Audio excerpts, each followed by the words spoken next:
Shalom, sidang jemaat yang dikasihi oleh Tuhan.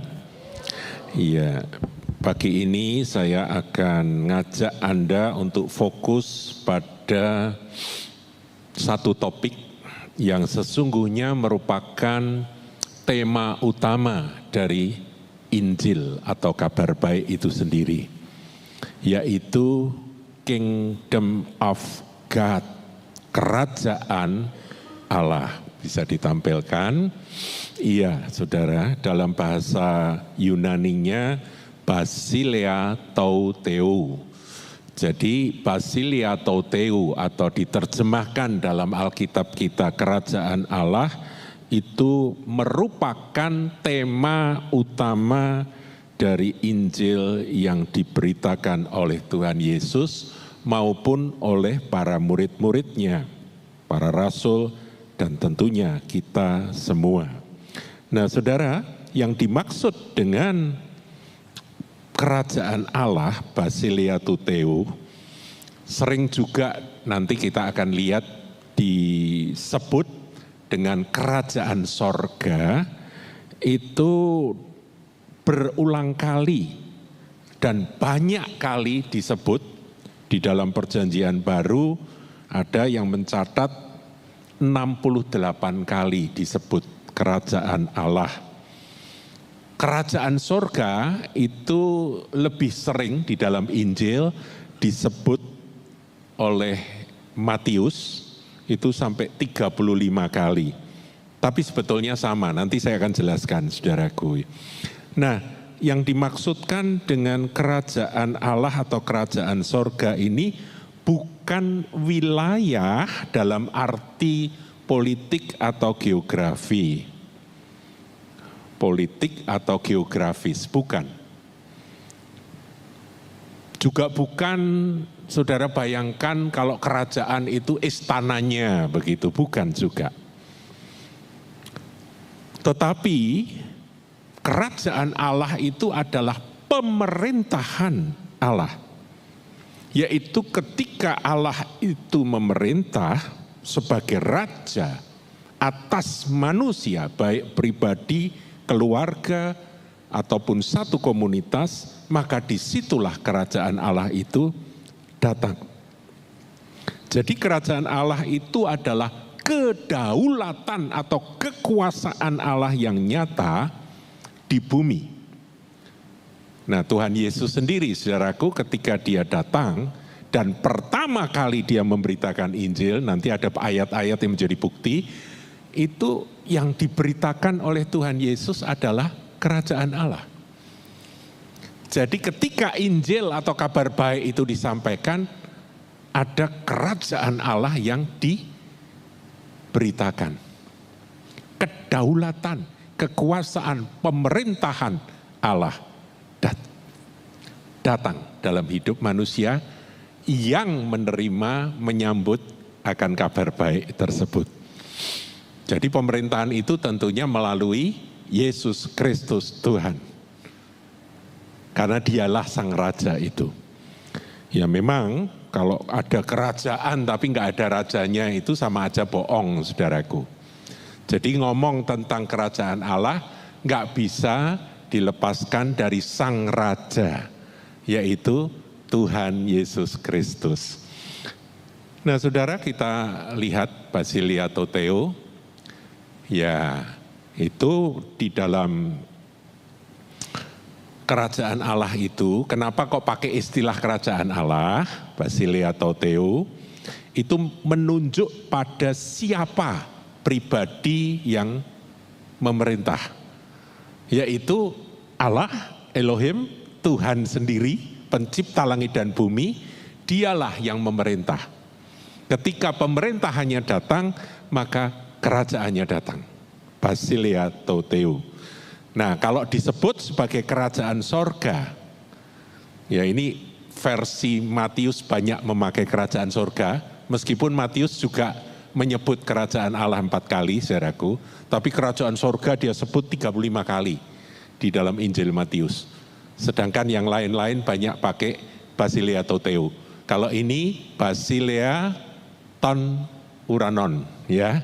Jadi itu menyebut kerajaan sorga karena menunjuk pada asal pemerintahan. Pemerintahan itu berasal dari sana, dari atas. Rasul Paulus katakan, pikirkanlah perkara-perkara yang di atas. Itulah kerajaan sorga, saudaraku. Jadi kerajaan sorga itu harus datang di pikiran kita, di hati kita, di seluruh aspek kehidupan kita. Engkau yang memimpin, memerintah, dan menguasai seluruh aspek hidupku, keluargaku, perusahaanku, gereja di mana aku beribadah, pelayananku. Engkau yang menjadi raja. Kira-kira begitu, saudaraku ya. Dan tentunya karena ini didoakan, Tuhan Yesus kan mengajar murid-murid berdoa. Berdoalah demikian, datanglah kerajaanmu, jadilah kehendakmu. Jadi ketika Tuhan tampil, dia langsung memberitakan kerajaan Allah. Kemudian ketika bersama murid-muridnya, dia mengajar berdoalah. Dan doa yang utama yang gak boleh dilupakan di dalam setiap doa kita adalah Thy kingdom come, Thy will be done.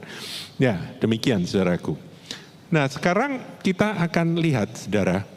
Saya mau minta ini tambahan ya. Tambahan saya minta ayat ditampilkan di dalam tanda-tanda kerajaan Allah itu seperti apa. Ini ayat hafalan buat anak-anak Tuhan, tapi kita akan ulangi biar kita disegarkan. Roma 14 ayat 17. Nah, kita baca sama-sama saudaraku ya. Mari, ini ciri-ciri atau tanda-tanda kerajaan Allah datang dalam hidup manusia. 1, 2, 3. Sebab kerajaan Allah bukanlah soal makanan dan minuman, tetapi soal kebenaran, damai sejahtera, dan sukacita oleh Roh Kudus. Jadi kalau ada kerajaan Allah yang hadir, maka kebenaran ditegakkan di dalam hidup kita pribadi. Pikiran kita dibenarkan, saudaraku. Yang gak benar tersikir. Kebenaran itu datang. Dan Yesus Kristus berkata, akulah jalan dan kebenaran dan hidup. Jadi Tuhan Yesus yang berkuasa. Dan Yesus adalah sang firman yang menjadi manusia. En arche en holokos kai holokos en prostonteon kai theos en holokos. Jadi Tuhan Yesus adalah firman. Kebenaran itu adalah firman yang memenuhi hati, pikiran setiap kita ketika kerajaan Allah itu datang. Berdoa, datanglah kerajaanmu, maka firman itu harus menguasai pikiran lebih daripada kebenaran diri kita sendiri. Makanya dalam doa-doa seringkali saya ucapkan, Tuhan, apa yang aku pikir benar, belum tentu benar. Apa yang aku anggap benar, seringkali keliru. Tetapi firman-Mu itulah kebenaran. Yohanes 17 ayat 17. Saudaraku, itu kebenaran, firman. Yesus yang berkuasa. 2, pikiran Kristus ya. Pikiran Kristus itu firman. Nah, saudara punya Alkitab, itu pikiran Kristus. Itu yang harus menguasai seluruh aspek kehidupanmu. Damai sejahtera. Nah, ini di hati, saudaraku. Kita percaya sepenuh kepada Dia sehingga damai sejahtera. Sementara bumi bergoncang, ekonomi enggak pasti, ya. Ketidakpastian adalah satu ketakutan luar biasa dunia usaha. Tetapi damai sejahtera yang melampaui segala akal itu akan turun karena kita terhubung dengan Dia, Sang Raja Damai. Dan yang terakhir ada sukacita. Sukacitanya bukan sukacita karena menang lotre, bukan saudaraku. Tapi sukacita karena Roh Kudus yang ada di dalam hati kita. Memenuhi hati dan pikiran kita, anak-anaknya. Jadi kerajaan Allah itu bukan yang lahiriah. Dipikir kalau kita bisa pesta pora, makan-makan, minum-minum, enggak salah loh ya makan minum, saudara bisa merayakan. Di dalam Alkitab juga seringkali diilustrasikan ada pesta-pesta dan sebagainya. Tetapi bukan itunya, tetapi yang di dalam hati, di dalam diri kita, di pikiran kita dan di seluruh aspek kehidupan kita. Makanya kerajaan Allah itu didoakan supaya jadi. Kedua, kerajaan Allah itu ya harus diberitakan, saudaraku. Dibahas, dibicarakan. Sampai ketika Tuhan Yesus melayani 3,5 tahun, dia terus-menerus berbicara tentang kerajaan Allah. Ilustrasi kerajaan Allah seperti ini, seperti itu disampaikan terus. Tema utama dari Injil adalah Kingdom of God. Kingdom of Heaven. Ini bukan kekuasaan dunia, bukan. Kekuasaan dunia akan berlalu, saudara. Saudara yang suka sejarah pasti mencatat bahwa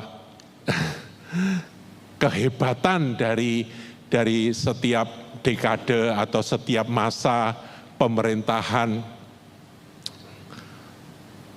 civilization apa saja itu berlalu, saudaraku.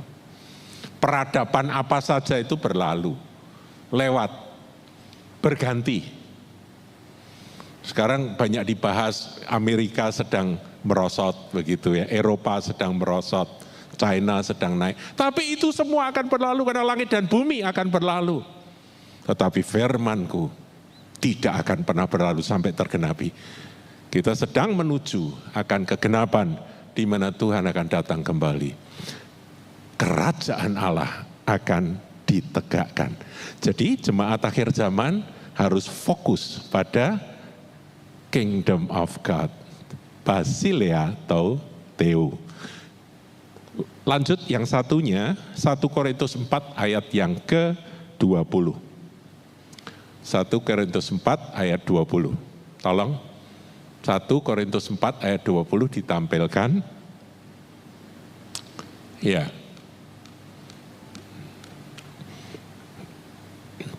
Baca sama-sama, saudaraku. Ini juga ciri dari kerajaan Allah. 1, 2, 3.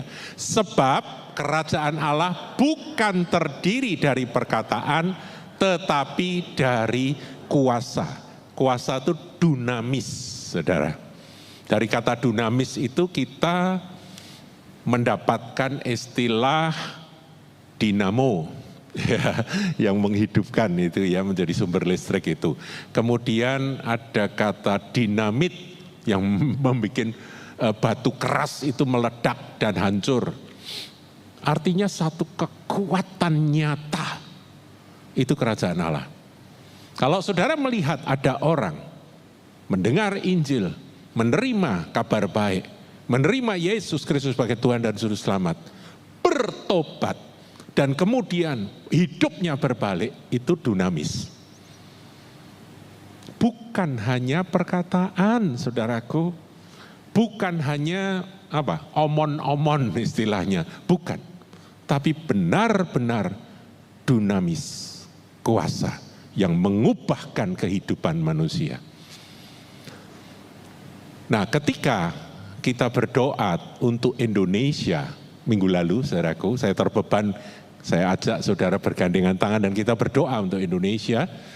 Karena minggu-minggu yang lalu kan ada sedikit chaos di negara kita.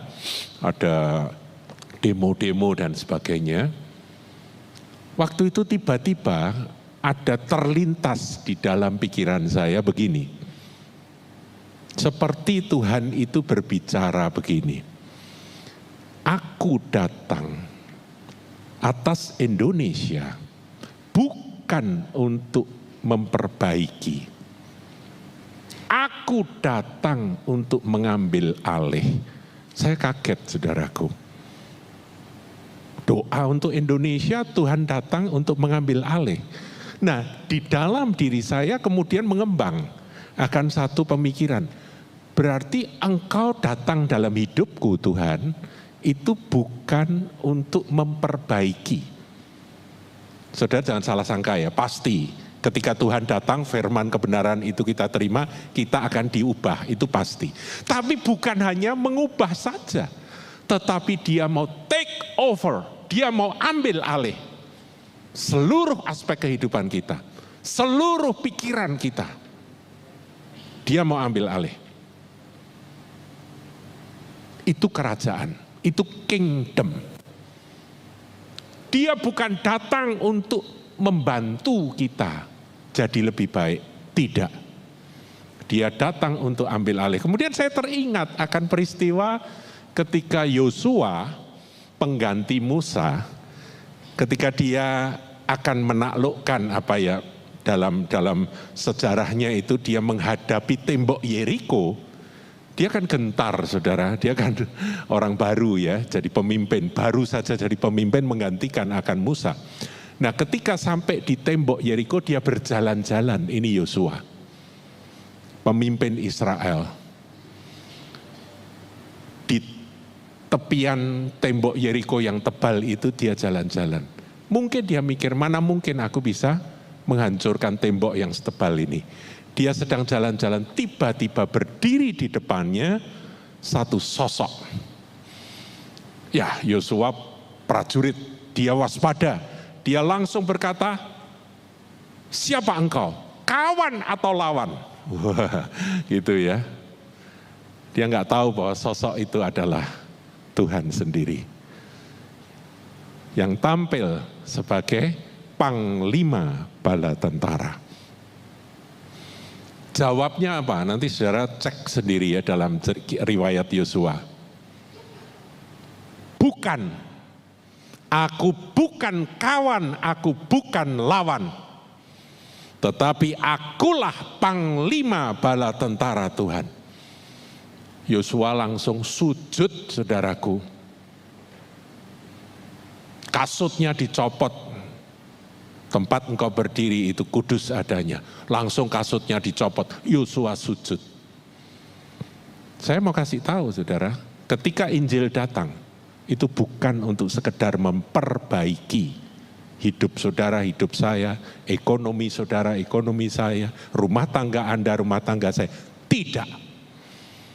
Hidupmu, hidupku akan diambil alih. Akulah panglima bala tentara. Kamu kan merasa dirimu panglima kan?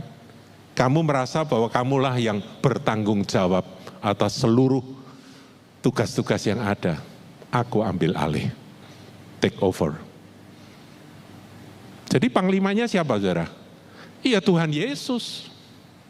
Sejak kita menerima dia sebagai Tuhan dan Juru Selamat, dialah panglima kita. Dialah yang akan mengatur seluruh aspek kehidupan kita.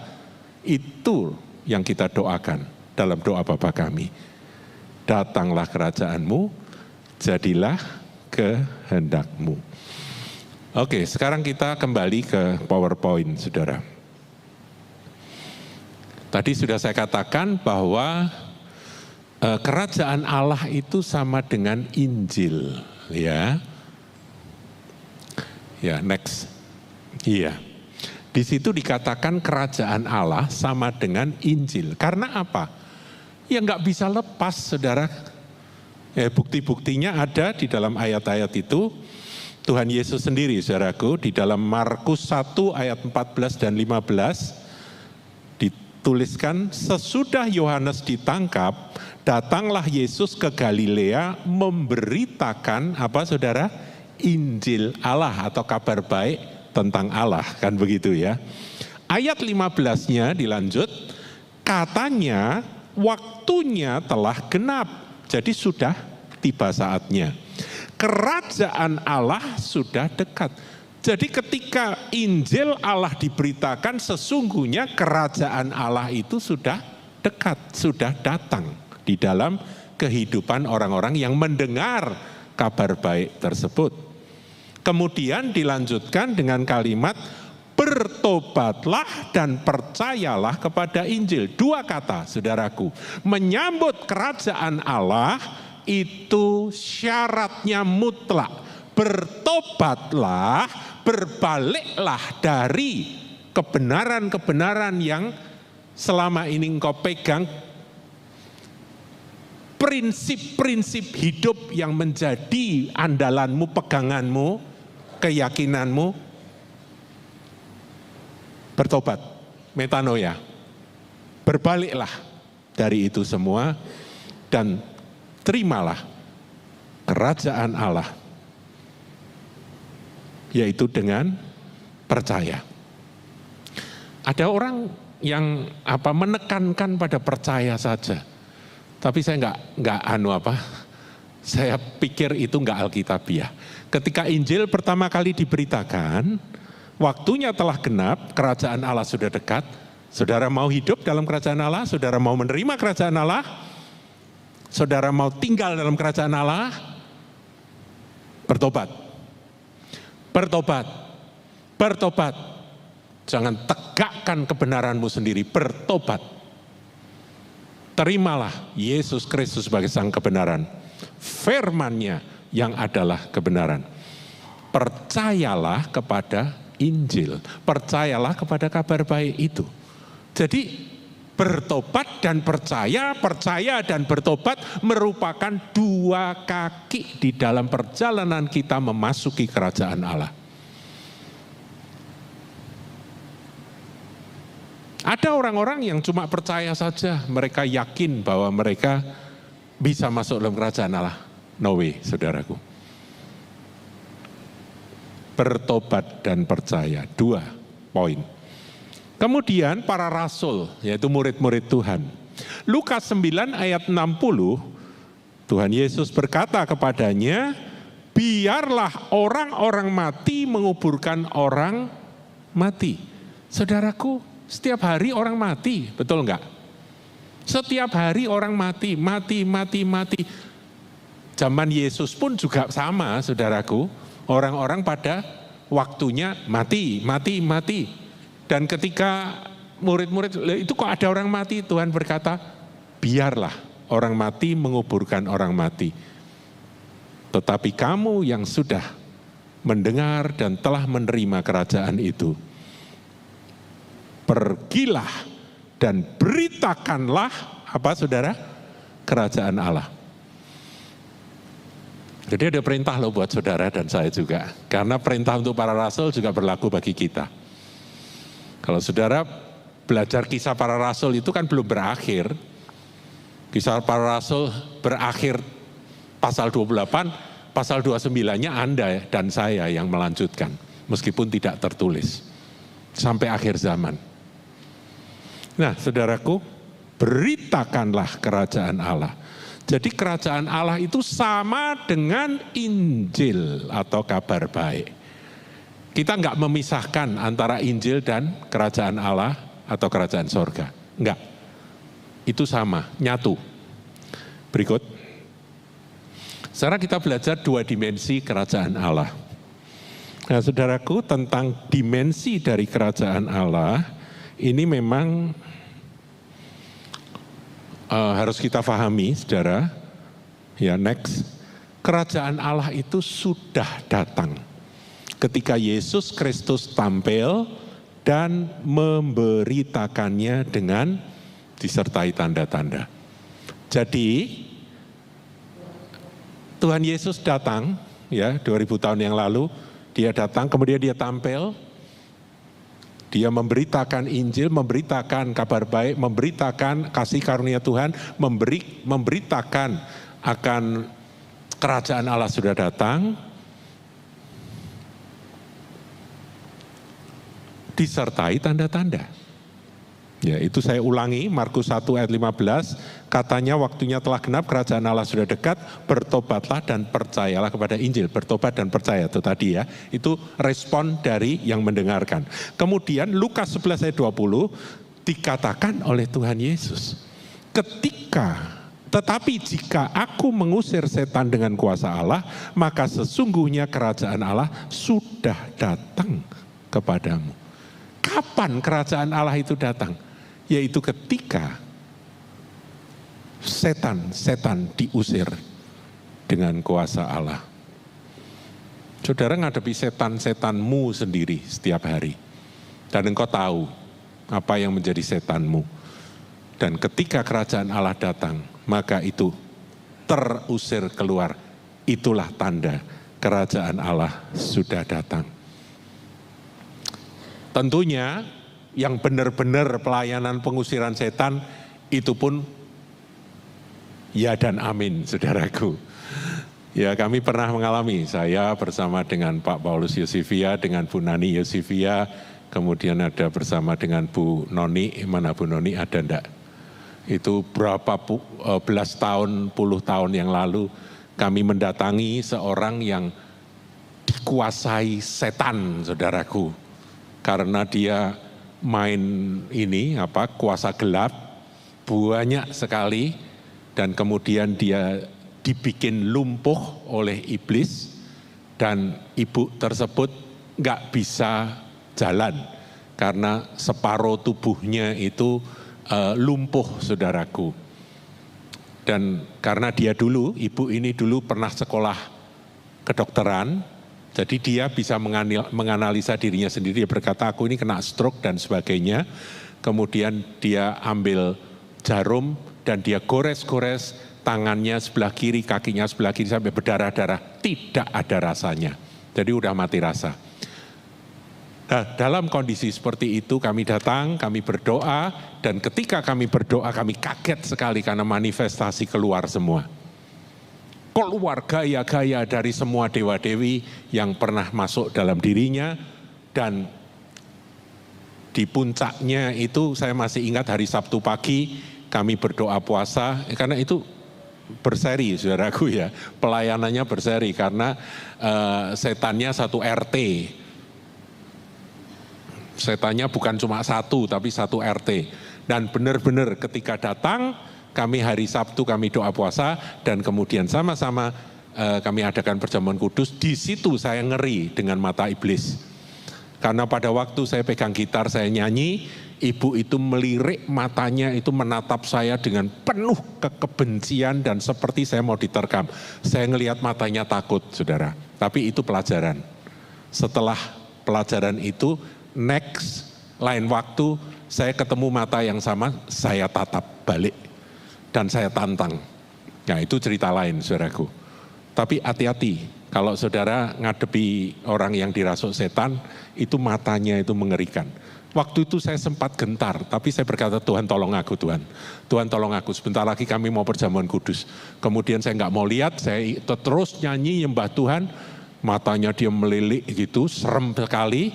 Nah, kemudian perjamuan kudus, mau saudaraku, perjamuan kudus mau. Jadi setengah campur gitu ya, dia sendiri ya sadar, nggak sadar gitu. Matanya dikuasai iblis, tapi dia kesadarannya dia ingin ditolong Tuhan. Setelah perjamuan kudus, makanya perjamuan kudus itu besar kuasanya, saudaraku, karena itu adalah lambang atau tanda penebusan dari Tuhan Yesus. Nah, kemudian saudaraku, setelah perjamuan kudus kami mulai usir setan-setan. Satu RT keluar, teriak-teriak, dan dia sebut nama dari itu, iblisnya satu persatu. Dia panggil. Nah, lucu saudara, saya berkali-kali ceritakan ini ya, itu teriakannya itu, ayo, ayo, ayo, holopes, Yesus teko, gitu saudaraku. Bayangkan, Yesusnya datang, itulah kerajaan Allah. Ketika Tuhan Yesus datang, kerajaan Allah datang, maka dikatakan kerajaan Allah sudah datang kepadamu ketika setan itu diusir dengan kuasa Allah. Iya kan ayatnya itu? Yang tengah itu saudara baca. Begitu selesai saudara, semua sudah keluar dari kepala ini keluarnya, tangannya digaruk-garuk kepalanya. Karena dia bilang keluarnya dari ubun-ubun sini. Kami nggak lihat, tapi dia bilang lihat kecil-kecil gitu seperti biji catur keluar dari kepala. Kemudian selesai, kami langsung angkat dia berdiri dan dia berjalan. Sembuh total, saudaraku. Tetapi jika aku mengusir setan dengan kuasa Allah, maka sesungguhnya kerajaan Allah sudah datang kepadamu. Jadi kerajaan Allah itu ditandai dengan apa, saudara? Setan diusir. Dan tentunya setan diusir, kesembuhan terjadi, saudaraku. Ya. Tetapi kita juga tahu bahwa kerajaan Allah itu sudah datang ketika Tuhan Yesus tampil memberitakan dengan tanda-tanda murid-murid sampai pada saudara dan saya melakukan akan hal yang sama, tak oleh kuat, tak oleh gagah, tapi kuasa roh Yesus, rohnya Tuhan, kita mengerjakan bagian kita, maka disitulah kerajaan Allah hadir. Tetapi kerajaan Allah memang tidak nampak secara kasat mata, karena itu perubahan di dalam diri manusia. Tandanya ada, makanya dalam Lukas 17 ayat 21, juga orang tidak dapat mengatakan, lihat ia ada di sini, atau ia ada di sana, sebab sesungguhnya kerajaan Allah di antara kamu. Saudara, kita bersyukur, kita kumpul di tempat ini, kita memuji Tuhan, kita menerima Yesus sebagai Juru Selamat, sebagai Raja, sebagai Tuhan. Maka sesungguhnya kerajaan Allah ada di sini. This is the kingdom of God. Mana? Gak lihat? Ya, di sini. Tapi ingat, bukan hanya omong-omong, bukan hanya perkataan, kuasa dinyatakan. Bagaimana kita menerima kuasa kerajaan Allah? Ya terima aja, ya percaya aja, dan lakukan aja. Kedua, aspek yang kedua. Belum sepenuhnya, ini harus kita akui saudaraku. Jadi kerajaan Allah itu belum sepenuhnya termanifest. Masih menunggu kegenapan. Masih menunggu future fulfillment, masih menunggu kegenapan masa depan. Jadi walaupun sudah hadir, kerajaan Allah baru akan tergenapi secara utuh, secara lengkap, secara penuh pada akhir zaman ketika Tuhan Yesus Kristus datang kembali. Dia akan menghakimi dan dia akan menciptakan langit baru, bumi baru. Dan doa Bapa kami adalah perintah Tuhan untuk kita terus berdoa. Hari ini kerajaan Allah datang, kita menikmati kuasa kerajaan. Tetapi ini belum sepenuhnya. Belum sepenuhnya. Tapi nanti ketika Raja segala Raja itu datang, maka maut dikalahkan melalui kuasa kebangkitan. Kuasa pengubahan tubuh atau pengangkatan. Dan dia akan menegakkan kerajaan setelah 1000 tahun, langit baru, bumi baru.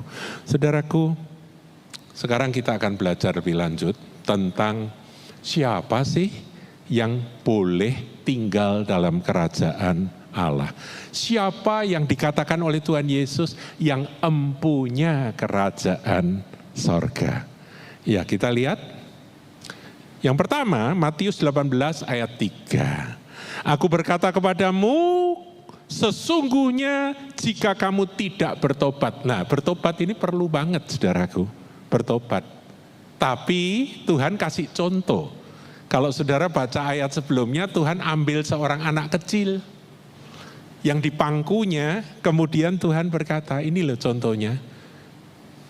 Sini nggak ada anak kecil ya, sana ya, sekolah minggu ya saudaraku ya. Kal Kids ya. Saudaraku, anak kecil itu menjadi teladan.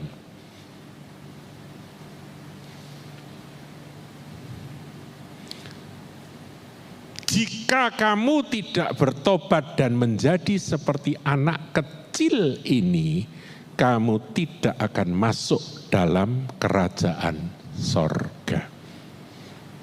Kita harus belajar dari anak kecil. Kemarin saya di antara para full timer saya ngajak teman-teman diskusi. Ini kira-kira penjelasannya seperti apa ya, jadi seperti anak kecil. Tiba-tiba saya diingatkan saudaraku akan peristiwa ketika saya usia sekitar 3 tahun.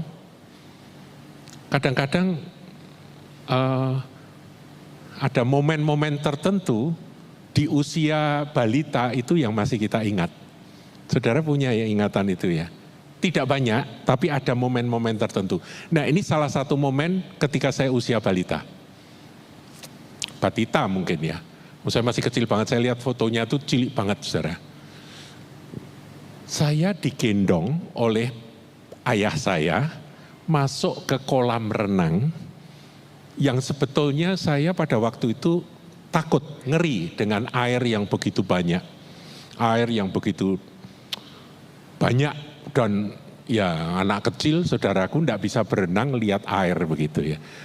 Dan ketika saya digendong oleh papi saya dan kemudian dibawa masuk ke dalam kolam itu, saya merasakan airnya dingin gitu ya, seneng ya, ketawa-ketawa. Itu saya masih ingat saudaraku, betapa rasa aman dan percaya sepenuh bahwa ayah saya akan menjaga saya, menjaga, melindungi, dan aman, betul-betul aman di dalam pelukan seorang ayah. Itu salah satu bagian dari menjadi anak kecil. Percayanya itu enggak pakai ngolah-ngolah, enggak pakai mempertanyakan ini dan itu. Karena memang perkara-perkara surga, perkara-perkara kerajaan Allah, firman Tuhan, itu banyak yang bertentangan dengan pengalaman dan akal logika kita yang hidup di dunia ini. Saya tidak katakan saudaraku bahwa kita ini setelah mempercayai bahwa aku punya kerajaan Allah, kemudian seakan-akan kita tidak hidup di dunia. Enggak. Kaki saudara masih nempel di lantai. Tiap hari saudara harus bekerja menghadapi persoalan yang sama. Kita terbatas. Kita lemah. Seringkali kita tidak berdaya, itu harus diakui saudaraku. Tetapi saya ingin kita punya rasa aman ketika kita punya Yesus Kristus sebagai Tuhan kita. Ada Bapa Surgawi yang memeluk, meskipun melalui air yang dalam yang menakutkan itu, saya aman dalam pelukan Tuhan pencipta saya, yang mengasihi saya dan menjadikan saya anak-anaknya. Itu anak-anak saudaraku. Hati kanak-kanak. Percaya sepenuh. Makanya Rasul Petrus katakan, serahkanlah segala kekhawatiranmu kepada Dia karena Dialah yang memelihara kamu. Jangan khawatir akan apapun juga. Nyatakan akan segala keinginanmu dalam doa dengan ucapan syukur. Kata Filipi, saudaraku. Bersukacitalah senantiasa, itu adalah manifestasi dari kerajaan Allah. Sukacita di dalam Roh Kudus. Karena apa? Karena kita tahu, kalau Tuhan menyertai kita, siapa lawan kita? Kita dalam segala kekurangan, dalam segala kelemahan, dalam segala keterbatasan, kita punya Dia yang tak terbatas. Masalahnya saudara, bagaimana dengan imanmu? Bagaimana? Apakah engkau bertobat dan percaya seperti seorang anak kecil mempercayai? Kemudian ditambahkan oleh teman-teman full timer, dikatakan bahwa kita ini harus seperti pom bensin. Harus sering-sering mulai dari nol. Ya kan? Kalau saudara beli bensin kan gitu. Pak, mulai dari nol ya Pak, gitu ya. Artinya apa? Kita mengosongkan diri. Anak-anak itu adalah kertas putih, saudaraku. Betul ya? Anak-anak itu kertas putih. Nggak ada isinya. Jadi mau diisi apa oleh yang ngisi, jadilah seperti itu. Kita ini datang kepada Tuhan. Saudara datang ke gereja pagi hari ini. Buka hatimu seperti kertas putih. Tuhan, aku mau akan kerajaan-Mu itu berkuasa atas hidupku. Aku mau hidup dalam kerajaan-Mu sampai aku nanti ketemu dengan Engkau. Hari lepas hari. Dan aku mau menikmati kebenaran, damai sejahtera, dan sukacita dalam Roh Kudus. Bahkan kuasa, dunamis, bukan sekedar omongan.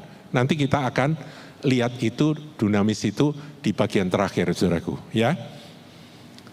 Jadi seperti anak-anak kertas putih, hatimu seperti kanak-kanak kertas putih. Ketika Tuhan berfirman apa, terimalah itu dan percayalah itu. Saudara bilang, lah nanti kan aku jadi ekstrim, aku jadi bodoh. Enggak. Kalau saudara punya Roh Kudus akan berikan hikmat untuk saudara mengetahui apa yang harus Anda kerjakan.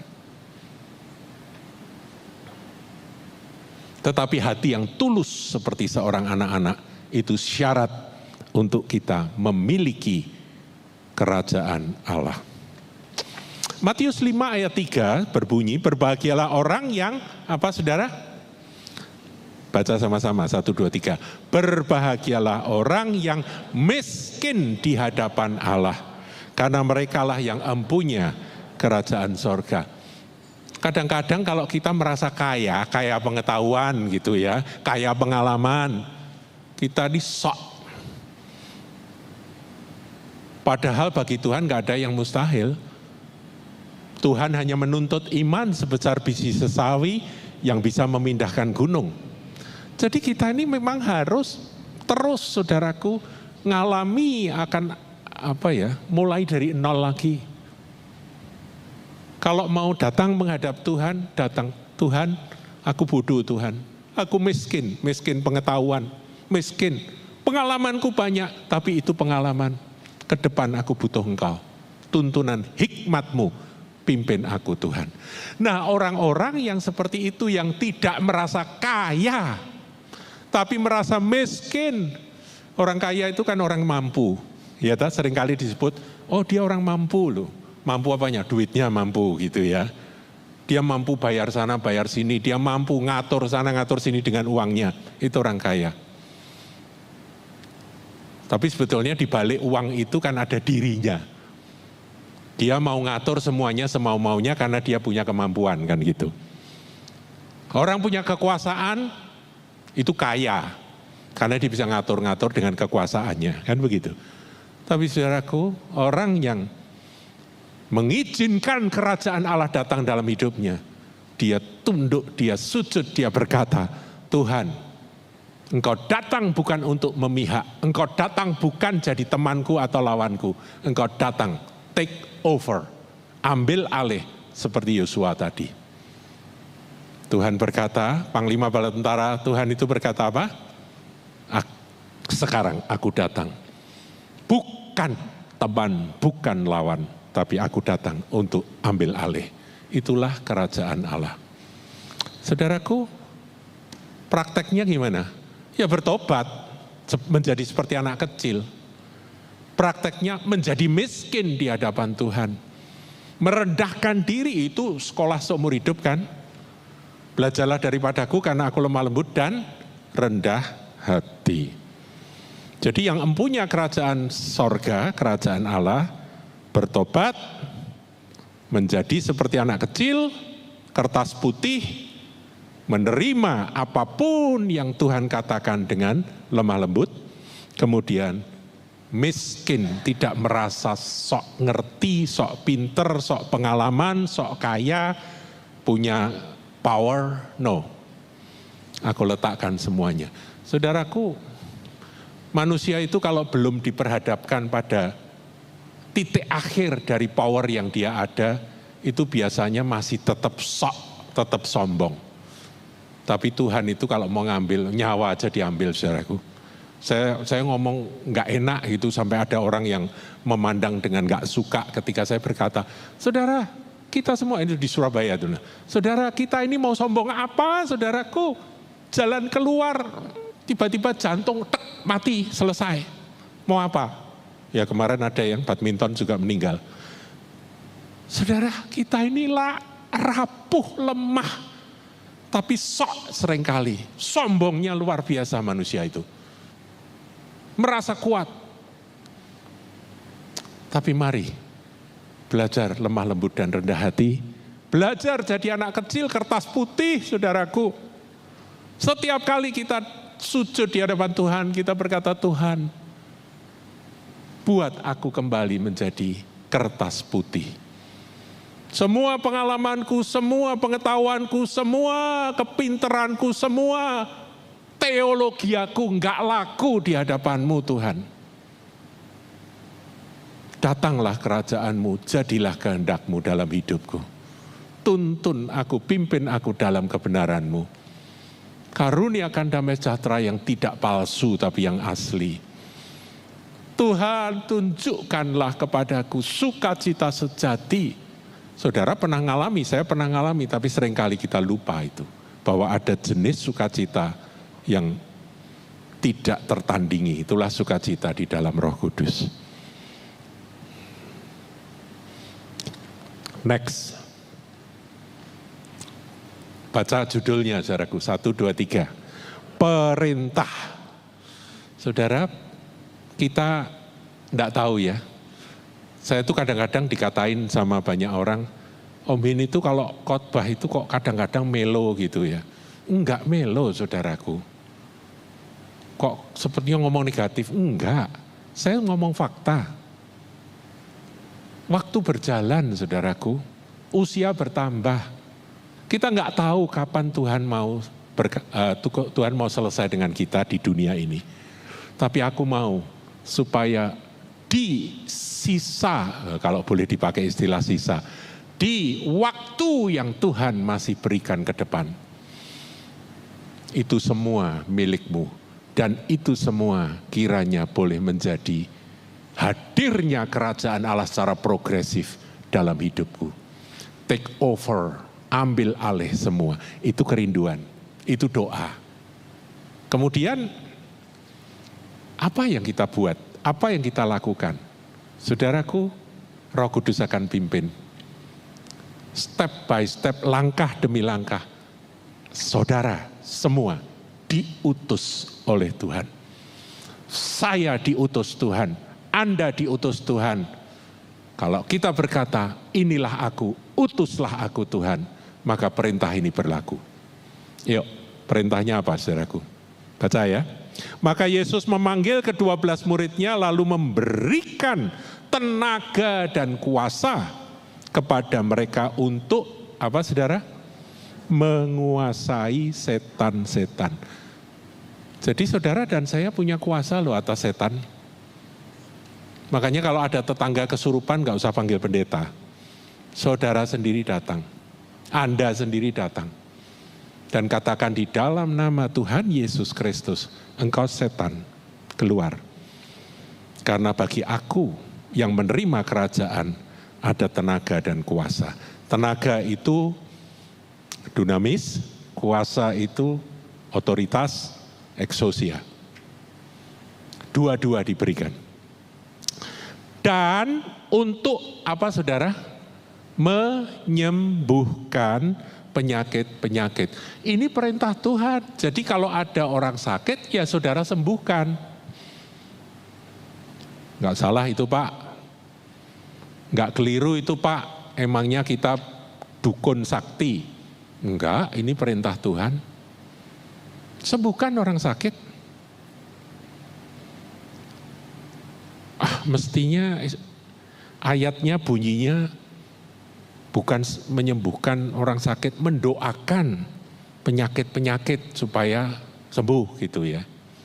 Enggak, saudaraku. Perintah itu kamu punya kuasa menyembuhkan orang sakit. Itu tak oleh kuat, tak oleh gagah loh, itu kuasa kita. Itu bukan kuasa kita maksud saya, itu kuasa dari Tuhan yang kasih. Freely, freely you are receive. Freely, freely give. Secara cuma-cuma berikan, bagikan pada. Kemudian ayat berikutnya, dan ia mengutus mereka untuk apa, saudara? Memberitakan kerajaan Allah. Ini yang harus kita beritakan. Beritakan kerajaan Allah dan untuk menyembuhkan orang. Ya sembuhnya holistik, saudaraku, mau sakit apapun. Mulai jasmani, jiwani, sampai sakit rohani juga. Ada kuasa kerajaan Allah untuk menyembuhkan. Ketika kerajaan Allah diberitakan. 6, lalu pergilah mereka dan mereka mengelilingi segala desa sambil memberitakan Injil dan apa, saudara? Menyembuhkan orang sakit di segala tempat. Jadi sesederhana itu ya, diutus ya berangkat. Tapi modalnya kekuatan yang dari Tuhan diberikan, jalan, kemudian mulai menyembuhkan orang sakit. Saya membaca akan riwayat dari Lauren Cunningham yang sekarang sudah bersama Tuhan ya, sudah selesai tugas. Ini hamba Tuhan luar biasa, dia pendiri dari Youth with a Mission. Youth with a Mission itu adalah kegerakan anak-anak muda memberitakan kerajaan Allah. Nah, ketika dia memulai akan sebuah seperti eksperimen, saudaraku ya, anak-anak muda dia latih, dia sampaikan akan kebenaran ini kepada anak-anak muda itu, entah berapa puluh orang. Kemudian mereka pergi ke satu pulau. Pulau apa saya lupa. Di pulau itu anak-anak didoakan, kemudian berangkatlah. Perintahnya apa? Beritakan kerajaan Allah dan sembuhkanlah orang sakit. Saudara tahu apa yang terjadi? Ini anak-anak belasan tahun berangkat. Mereka ketemu dengan orang sakit, didoakan, terjadi kesembuhan. Didoakan, terjadi kesembuhan. Tumpang tangan, terjadi kesembuhan. Mereka semua bingung. Anak-anak muda, remaja ini bingung. Balik menemui akan pimpinannya, Lauren Cunningham gak ikut. Ada di pos, ada di pusatnya. Dia apa yang terjadi? Persis seperti apa yang tertulis dalam firman Tuhan. 70 murid di dalam Injil Lukas dikatakan mereka berangkat, mereka pulang, gembira, berkata, setan-setan takluk di dalam nama Yesus. Penyakit pergi di dalam nama Yesus. Fakta aku lihat, Pak, ada orang lumpuh, kami doakan langsung berjalan. Ada orang buta langsung melihat. Kenapa saudaraku? Kerajaan Allah itu bukan perkataan, tetapi kuasa. Dan itu Lauren Cunningham mengalami akan bagaimana terobosan-terobosan semacam itu. Pertanyaan, kalau nggak sembuh gimana? Urusan Tuhan. Urusan kita melakukan bagian kita dengan percaya. Kita bukan Tuhan, saudaraku, tapi kita adalah anak-anaknya yang mau taat dan percaya kepada Dia. Lukas 10 ayat 9, ini perintah juga. Dan sembuhkanlah orang-orang sakit. Saya minta saudara membaca ini terakhir, saudaraku. Ini perintah ini penting ya. Mari katakan 1, 2, 3. Dan sembuhkanlah orang-orang sakit yang ada di situ dan katakanlah kepada mereka kerajaan Allah sudah dekat padamu. Jadi berita Injil, kabar baik, berita kerajaan Allah sudah dekat, itu selalu disertai dengan tanda kesembuhan. Katakan amin, saudaraku. Haleluya. Sembuhkanlah orang-orang sakit. Saya bilang Tuhan mestinya kan doakanlah orang-orang sakit. Kok rasanya lebih aman buatku untuk aku mendoakan. Kalau mendoakan itu mudah-mudahan sembuh gitu ya. Enggak, itu Tuhan bilang sembuhkan. Sepertinya enteng saja. Ya kita kadang-kadang jengkel ya kalau baca ayat ini. Kita ngomong, Tuhan ya engkau, kalau engkau yang menyembuhkan ya sembuh. Tapi aku siapakah aku ini gitu ya. Betul gak saudaraku? Siapakah aku? Tapi ini perintah saudara. Perintah saudaraku. Kalau perintah itu untuk dilaksanakan. Terakhir. Hasilnya, ya ini yang tadi sudah saya singgung. Lukas 10 ayat 17-18. Kemudian ke-70 murid itu kembali dengan gembira. Saudara pengen gembira? Lakukan perintah itu ya. Dan berkata Tuhan juga setan-setan takluk pada kami demi namamu. Lalu kata Yesus pada mereka, aku melihat, apa saudara? Iblis jatuh seperti kilat dari langit. Haleluya. Kita bangkit berdiri, kita akan nyanyikan kerajaanmu datanglah, kehendakmu jadilah.